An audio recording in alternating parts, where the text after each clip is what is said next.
This is the Marketing Umbrella Podcast, where it's all about getting the information you need from successful leading marketers to build and grow your digital marketing agency. Brought to you by Itamar Shafir, founder and CEO of Umbrella, the technology platform and brand that is powering thousands of marketing agencies around the country.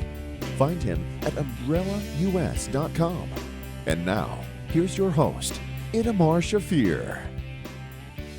Welcome to the Marketing Umbrella Podcast, where we talk with successful marketing experts about ways to build and grow a digital marketing agency. My guest today is one of the most expansive business strategists in the world.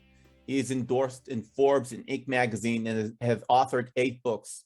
It's the London Royal Society. He announced the world's largest science research challenge, the 10 Million Evolution 2.0 prize. He's reinvention of the Pareto Principle, which we're going to talk about today, is published in the Harvard Business Review, and his Google book laid the foundations for a 100 billion pay-per-click industry. I'm super excited to say hello to Mr. Perry Marshall. Hi, Perry. Hi, Itamar. Good to be here. Thanks for having me. It's an honor. It's an honor for us. And I have so many questions. Like I told you, I read the book. I love it. It goes into so many things in my business, at Umbrella, and businesses I had before and people that I know.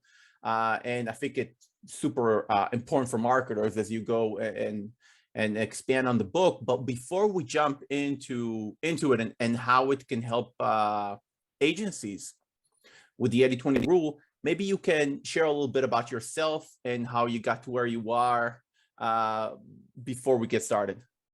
So I'm the engineer who got laid off from his job when his wife was 3 months pregnant with first child, and wasn't finding anything in Chicago that matched my engineering qualifications and didn't want to move.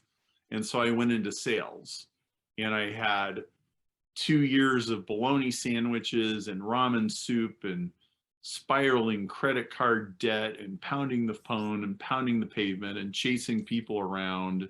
Jeez. And not only that, prior to that point, I had also been a multi-level marketing junkie, which is like drinking the pink Kool-Aid, okay? and I had moved to Chicago where I didn't know anybody. And like most people in MLM, they contact their family and their friends and everything. Well, what happens when you already talk to your family and your friends in Nebraska and then you move to Chicago and you don't know anybody? How do you do that? And so for like, when you add all this stuff together, I had a serious need to understand marketing, which I didn't understand at all. And all I knew was hustle and grind. And it was miserable. I mean, it just was. And I listened to the motivational tapes and I got myself all, juiced up like you do. Yeah. But it didn't really change the fact that it was miserable work. And so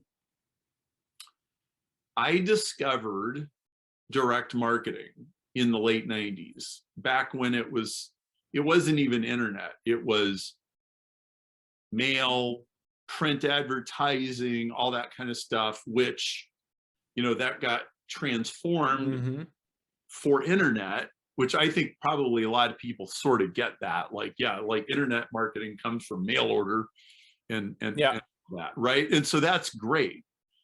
And then, well, I managed to find an interesting job where they were willing to try some of this stuff, and they had a website and it worked. And like, sometimes you light matches and you can never get the fire started, and your book of matches is all gone, right? And then there's sometimes when the matches light fire, and in this case, the match lit fire. And 4 years later, that company got sold for $18 million, and I had some stock options, so I got some money out of the deal. And I thought, wow, what if I actually got good at this? Like, I'm decent in industrial networking where nobody's ever heard of any of this. I'm like the land of the blind, the man with one eye gets to be king. Yeah. Right. Yeah. What if I got good at this and I hung out my shingle and I became a consultant and I started a marketing agency, which I guess it's the 20 years ago equivalent of probably what a lot of your customers are doing. Well, Google Ads came out 6 months later. And so wow. A few months later, I'm managing Google Ads for one of my clients, like, because this is like the coolest thing I've ever seen. And like, you guys should be doing this, and I'll do it for you and all that. And so if you fast forward to when I wrote 80/20 Sales and Marketing, it's the book I wish I'd had when I was so ignorant about everything. And I discovered that, so most people surely most people have heard of 80/20. They have some idea what it is. And I had heard of it and I had some idea what it is. I didn't realize, oh no, like, see that little star? That star is like literally the center of the universe. Yeah. And it's like, I don't know anything in business that is more useful than 80/20. Like, and I'm not kidding. I do not know anything in business that is more useful, universally applicable, adaptable to any situation, any context than 80/20. It is the most fundamental law of cause and effect. And so as we go forward in the conversation, we can start to unpack, like, yeah, why would you write an entire marketing book around 80/20 instead of like anything else? And there's an answer. Thank you. So let's just jump right into that, right? So 80/20, most people know it, 20% of the shoes brands sell 80% of, like, are worth 80% of the shoes ever sold in dollar Right. value. But from taking that into including that in your decision making, in your branding, in your marketing, your clients marketing, in your customer segmentation, maybe we can we try to kind of boil it down to what do you think is an 80/20, for example, for a starting agency? Yes. Well, so 80/20 isn't just a little rule of thumb that you write on a Post-it note. You go, oh yeah, like 80% of the business is going to come from 20% of the customers. Like, it's not something that you notice in your rear view mirror. It's something that you can predict in advance is going to be true of almost everything that you ever do, because it's not this handy dandy formula. It's a law. It's a law of nature. It's a law of physics. It's a law of cause and effect. And the reason that is because the universe and the world is full of self-reinforcing things, like a self-fulfilling prophecy, or like, so think of it like this. You never want to eat at a restaurant with an empty parking lot, right? Yeah. And you always want to eat at a restaurant with a full parking lot. Why? Because the full parking lot indicates this must be a good place to eat. Like, this is how you know. And people know that, and a crowd attracts a crowd. Okay? And a stream turns into a creek, which turns into a river, because it's self-reinforcing. Like, if the water is flowing down the side of the mountain and it finds this one place to go, it's going to dig deeper wherever it goes, and then all the water is going to go there. And this is how everything in business and in life works. And human beings are basically trained. So think in school, like, oh, you're going to be a well-rounded student, or straight A's. Like, straight A's means you're equally good at everything. And that's like the ideal student. And you do all of your homework, and you finish everything on time. Well, in business, if you try to do all of your homework, you'll never finish anything. Everything is undone. Everything is incomplete. Everything has dangling participles, right? It's like, And in business, you only have to get an A+ in one class. You can flunk all the other ones. But if you pick the right class to get an A in, you go supernova. Yeah. And so in business, you have to figure out what to hyper focus on and what to ignore. And perfectionism or straight A mentality will usually just screw with your head and make you really unproductive. And so agency, every Google campaign, every Facebook campaign, every YouTube campaign, every SEO, almost everything inside those things is 80-20 or 90-10 or 95-5. So 5% of the keywords get 95% of the traffic, and 10% of the ads get 90% of the traffic. And 10% of the advertisers get 90% of the visitors, and 10% of the competitors in an industry make 90% of the profit. And so it is inevitably true. And so the easiest way to explain why almost anything works or doesn't work is from an 80-20 perspective. And when you take it down, so one of the things that you mentioned, and you also have a tool for this on your website, is the marketing DNA. And that captured my attention immediately, because especially when you're working with, first for me, you tell a story in the book on how you had to went through a lot of grind, like you said before, to get to that place. I think it's true for most of the people there that I know. There are a few exceptions which kind of discovered it super fast and went ballistic. But most of us kind of ignore our, I don't know, if, like you said, marketing DNA or core talent that we can expand on.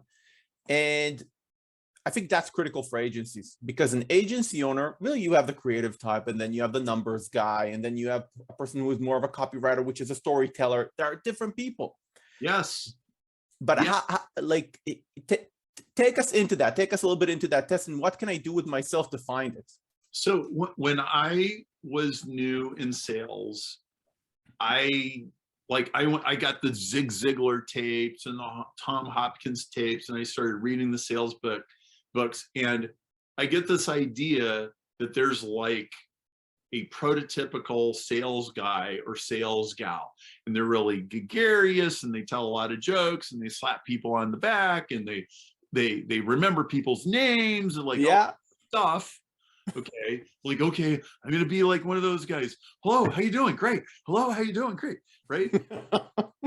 So true, though. Yeah.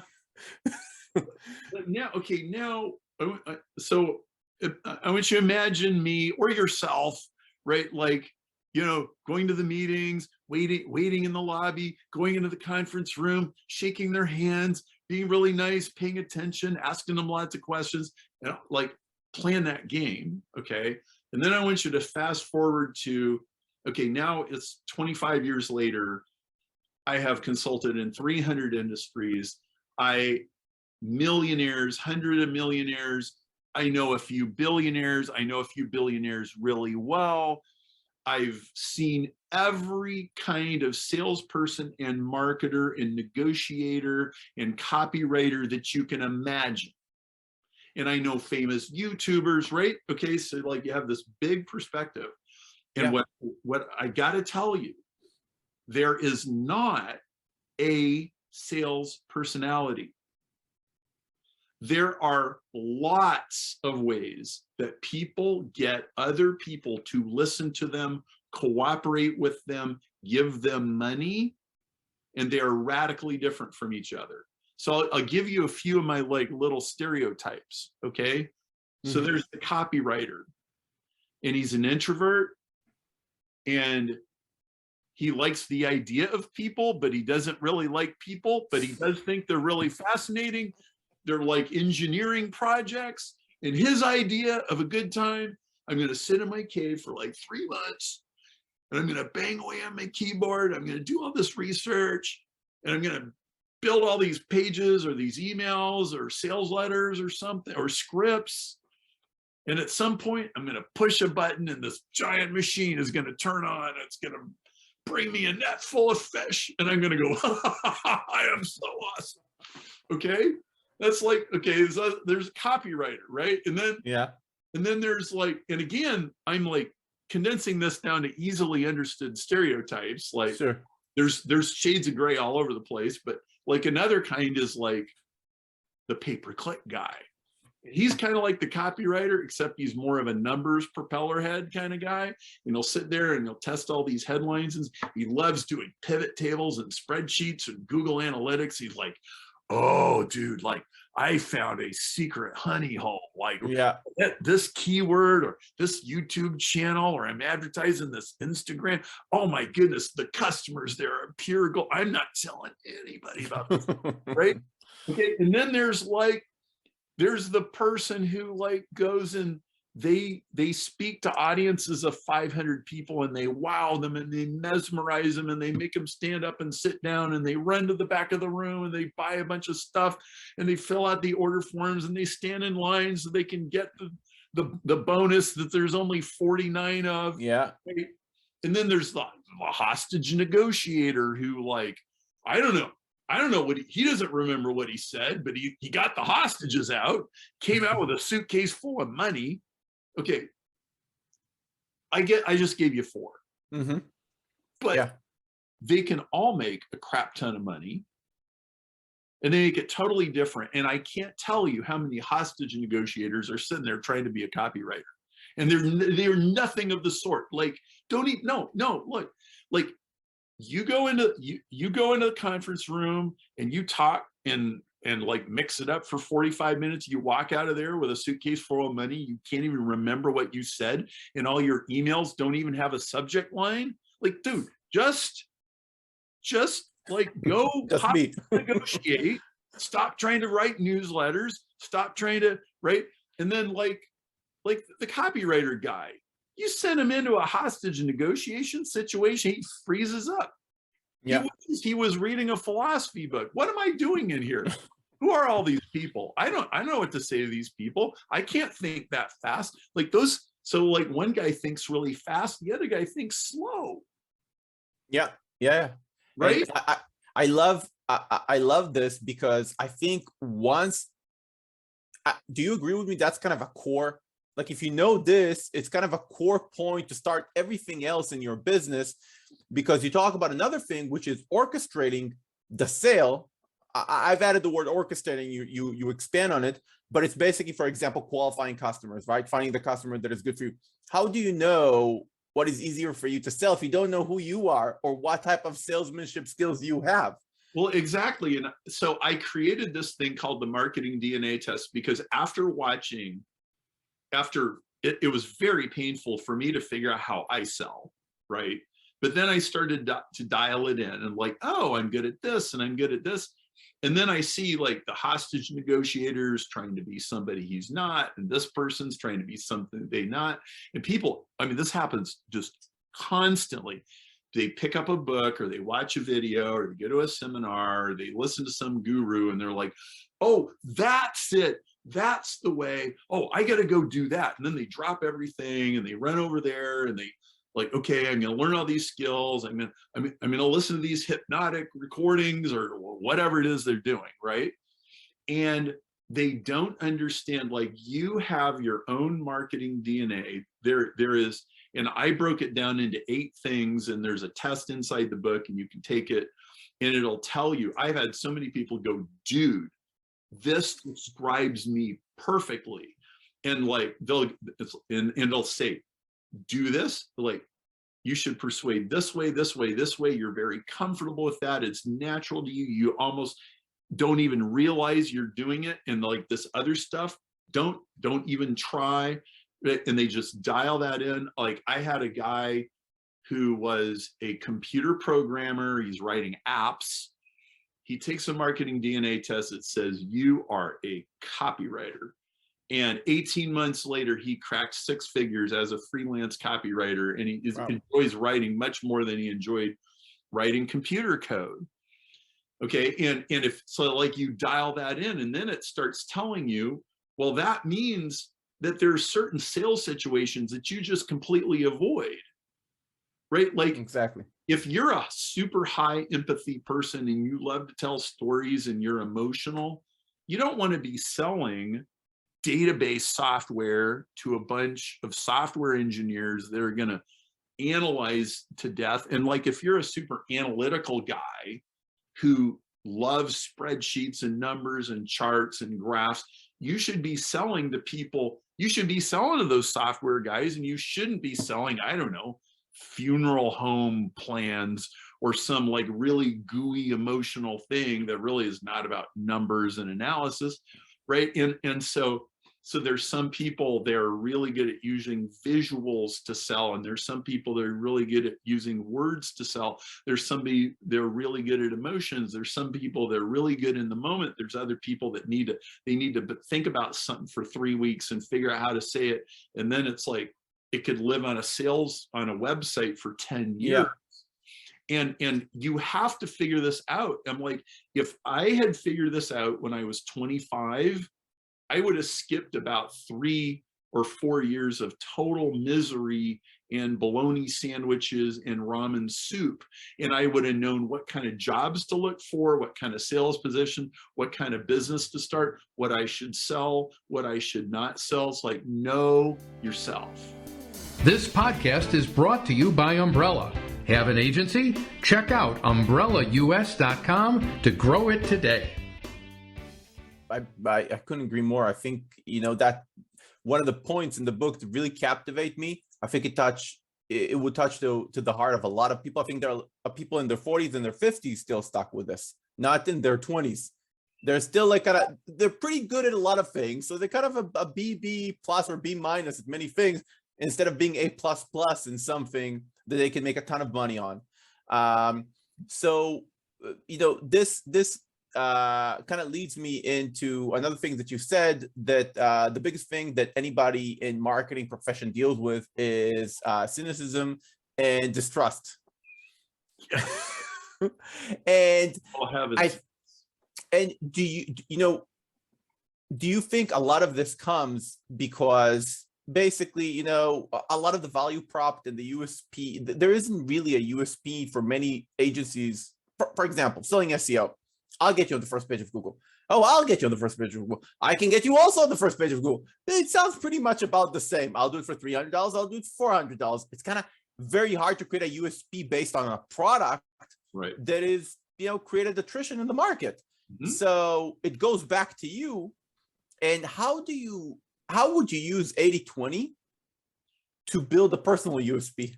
Well, so I think in this discussion, let's just focus on 2 things. We already focused on one of them: sell within your marketing DNA, which I want you to notice. It's more about deciding how you're not going to sell than how you're going to sell. Yeah. Okay.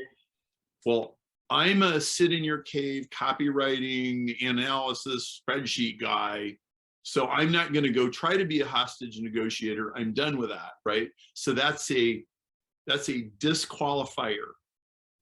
You're deciding what you're not going to do. Okay. So now I want you to bring in another concept of disqualification is, instead of saying, I can get you to first page of Google, you flip it around and you say, I am going to figure out everybody I can't get on the first page of Google, and I am not going to sell them anything. Mm-hmm. It flips it completely upside down. Okay, now I want you to think about, what are you saying to your clients? So imagine you're doing what I consider to be the world's most miserable job. You're like walking into pizza restaurants trying to sell SEO. Like, I don't know anything. Worse than that, okay? So imagine that's your job, and you're just going to have to eat turd sandwiches all day long. But here's how we're going to do it.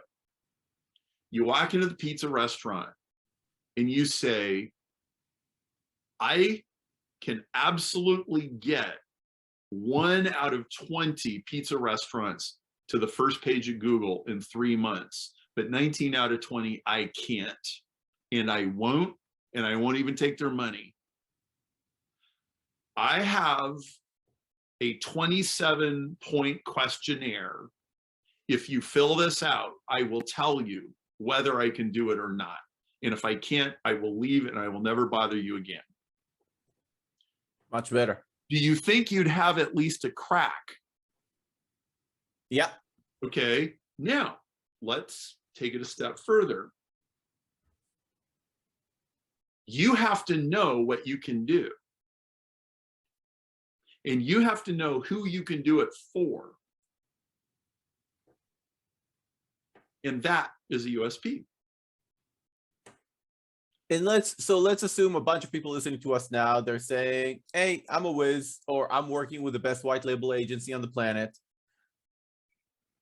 I can do SEO for anybody, quote unquote, not anybody, but let's say a lot of businesses. They don't feel they need to niche down on pizza. Well, first of all, I don't believe you. Okay, if you tell me that, I don't believe you.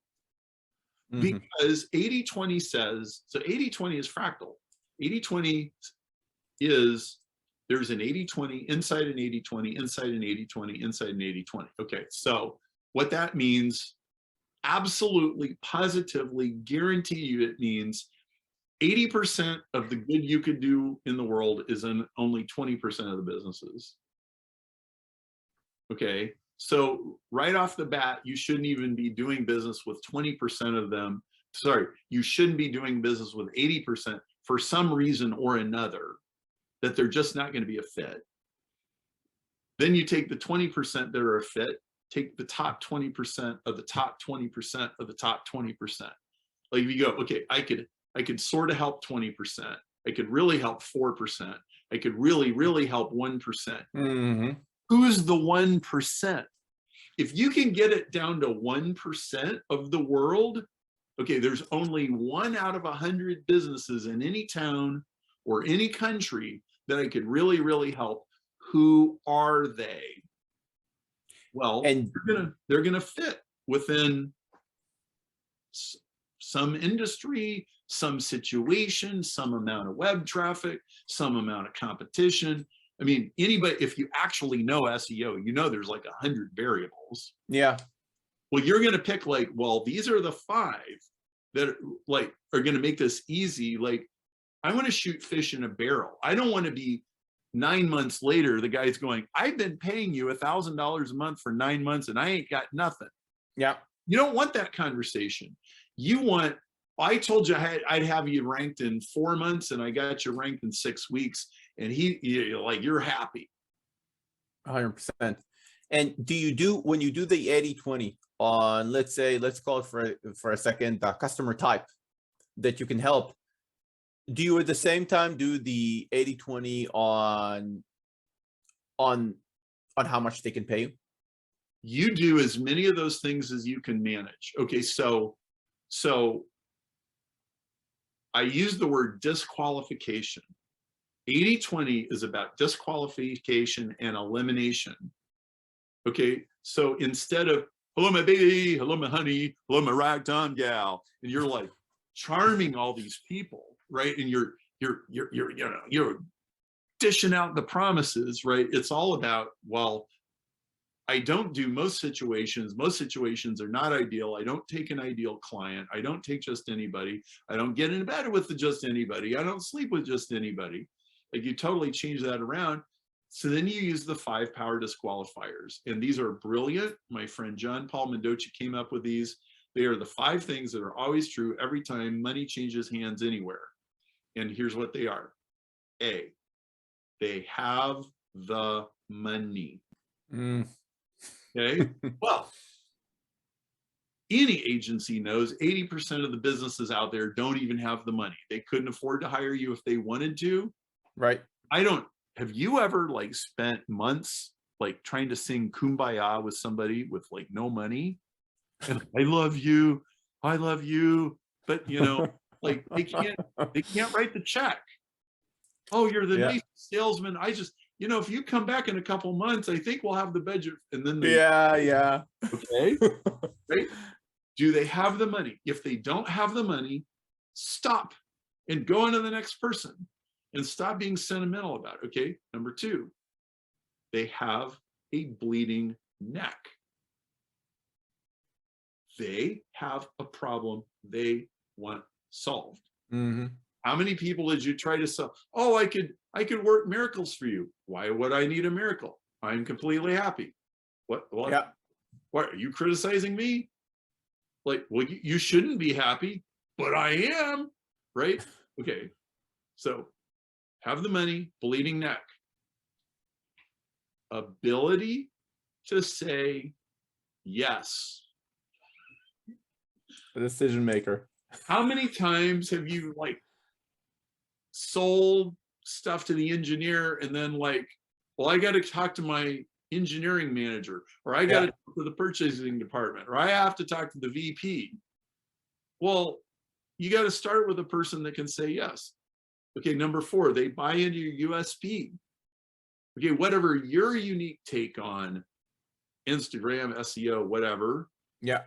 They buy it like, that's, yeah, I want to do it that way. I like your philosophy, okay? And number 5, it fits their overall plans. Like, they're not buying a kitchen remodel if they're moving to Indianapolis next week. 100%. Right?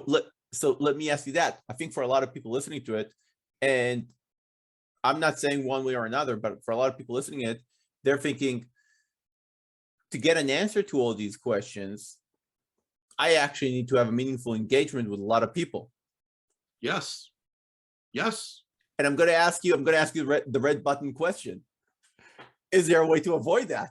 Like, is there a way to skip 80% of those meaningless conversations and kind of find, because there isn't a database that is going to tell you, hey, this guy is going to buy into your offer, but maybe there is a database that can tell you this guy has money, or an indication to kind of, or a tool that maybe you use to kind of, help you skip one of those questions. So one of my favorite tools is a disqualification quiz.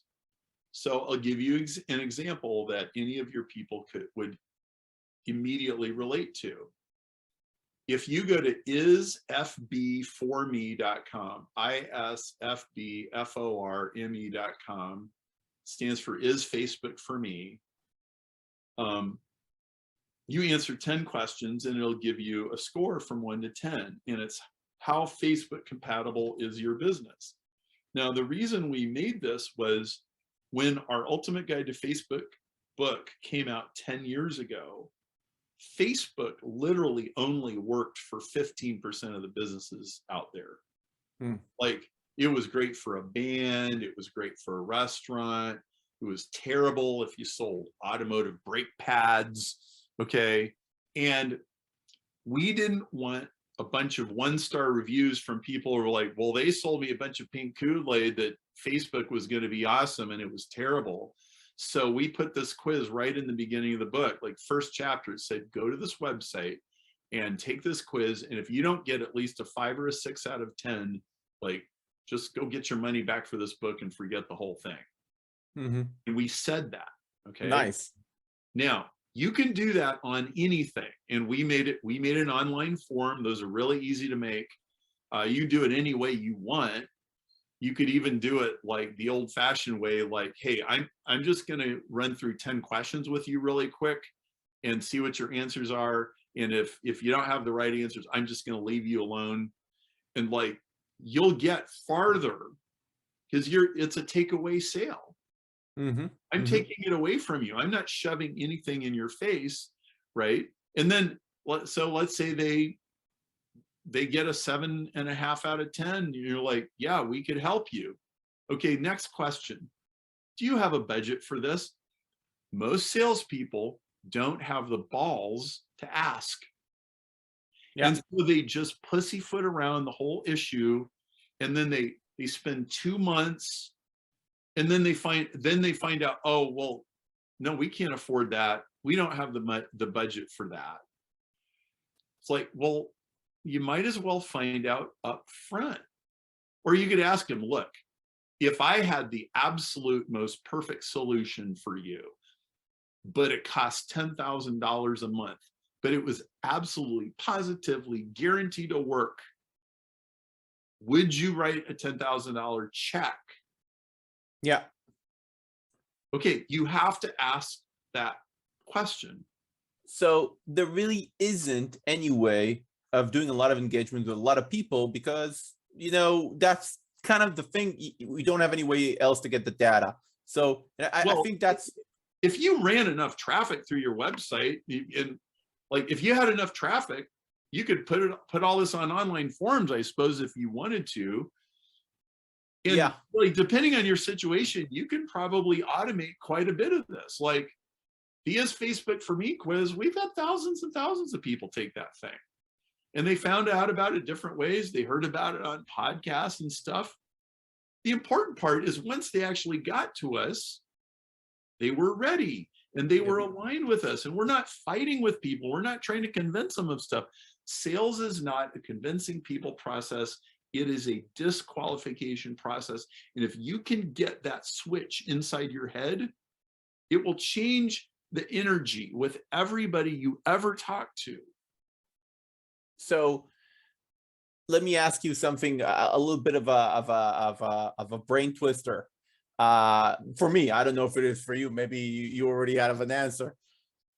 Do you find any mechanics in reality that don't behave according to the 80-20? Because you talked about being the law of nature, and we find things, for example, in quantum physics that don't behave like Newtonic physics. So do you have those packages? Yes, there are two distinct categories. So 80-20 is anything that runs on positive feedback, that is self-reinforcing behavior. Okay, so self-reinforcing behavior is Uber gets more riders, which attracts more drivers, which lowers the wait time, which attracts more riders, which attracts more drivers, which lowers the wait time. That is a self-reinforcing positive feedback. And anytime you have that kind of a situation, you'll have 80-20 or 90-10 or 95-5. So like with Uber, there's Uber and Lyft in the United States and basically nobody else. Yeah. Because 80-20 is reinforcing both of those companies, right, against the taxis. Okay, now there's a whole other categories of behavior that are not 80-20. The cruise control on your car is not 80-20 because that runs on negative feedback. Negative feedback is you're going too fast, slow down. You're going too fast, speed up. It's trying to keep you on a center line. How tall people are is not 80-20. Okay. Yeah. So basically, there's bell curves, which are things that are based on corrective feedback, like guided missiles. Okay. And then there's things like tornadoes, hurricanes, sand dunes, Uber, eBay. Buyers attract sellers, sellers attract buyers, buyers attract sellers, Facebook. So self-reinforce, it's like, well, this ad group made me more money than this other ad group, so I'm going to put more money into the one that made me money, and then that's 80-20. So yes, there are entire categories of things in the world that are not 80-20, and this is what they teach people in school. They teach people all that stuff because we're going to control everything. But in business, you're looking for things that grow without you having to control them. So in business, you haven't found something that is not 80-20. Well, in business, any business is a combination of both 80-20 things and not 80-20 things. Your job is to recognize anytime you see self-reinforcing behavior. So reviews, online reviews attract reviews. And more reviews attract more reviews, right? So that's very 80-20. Good employees attract more good employees. Bad employees attract more bad employees. And so it's training yourself to recognize attractors and self-reinforcing feedback loops until you're like, oh, you start to spot them a mile away. And that, see, the people that made billions of dollars on the internet were the people that recognized this early on, right? So I remember when there was Yahoo auctions and it was trying to compete with eBay auctions. but eBay already had, and I was selling stuff on both of them. But eBay, I would not only sell more stuff on eBay, it would always also get a higher price because they had more people. And it's like, well, why do people want to buy at a site that has higher prices? Because it has more selection. Like if you're buying used stereo equipment, do you want the site that has 15 stereo receivers or the site that has 1,500 stereo receivers? Right. And so this is like everything on the internet runs on positive feedback. Completely. So, there is so much and so many examples in your book that we can go through, but I just suggest, guys, that you go and read it. Go to sell8020.com to get the book for the best price possible. But before I let you... It's $7, including shipping, and we'll ship you the book in the United States. It's $14 outside the US. And then we include some videos and things that you don't get if you buy the book on Amazon. It's a huge deal. It's a huge deal. Yeah. But before I let you go, I have a rapid Q&A test. Okay. That I want to, yeah. So I need quick answers. The questions are in no way edgy, but if you feel uncomfortable by any of them, and you won't, but if you do, just say pass. Okay. Did you get along with your parents growing up? Yes and no. My mom had mental illness for a couple of years, and our life was complete bedlam, but then she kind of got that straightened out and things got better. So for those who've had family members with those kind of problems, I sympathize. Do you have siblings? Yes, I have a younger brother, older sister. Younger brother used to be the president of my company. He's now freelancing. And my sister is a real estate agent. Do you have a pet? Yeah, I got 4. I got 2 cats and 2 dogs. Adam, Alice, Gracie, and Hazel. Do you have kids? Well, I think it's barking right now, as a matter of fact. That's Hazel. I think that's Hazel. Yep. Do you have kids? I have 6, 4 standard issue, 2 adopted. How old were you when your first kid was born? 26. When do you wake up? Sorry? When do you wake up? When? Yeah.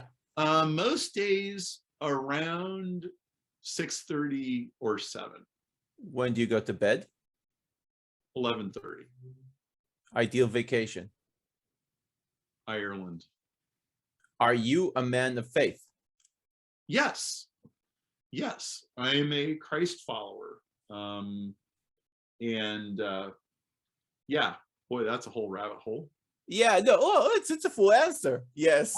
I'm Christian. I think it's a good full answer.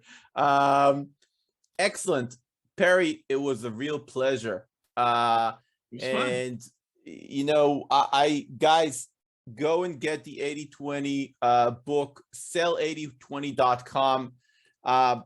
It's kind of a magic in not a very long book, by the way. It's pretty concise and it packs a ton of information.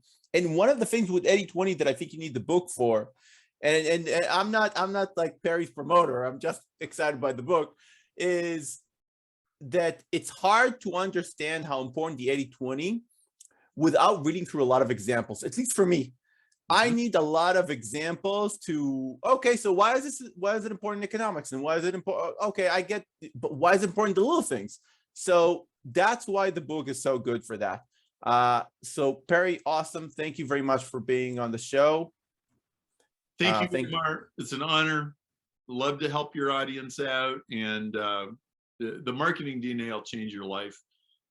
There's all these things you don't have to do anymore, and you get to find out what they are and not do them. It's great. Excellent. Thank you, Perry. Thank you, Itamar. Appreciate it. Thank you for tuning into another episode of the Marketing Umbrella Podcast, where we provide the information you need from successful leading marketers to build and grow your digital marketing agency. Your host has been Itamar Shafir, founder and CEO of Umbrella, the technology platform and brand that is powering thousands of marketing agencies around the country. Find him at umbrellaus.com.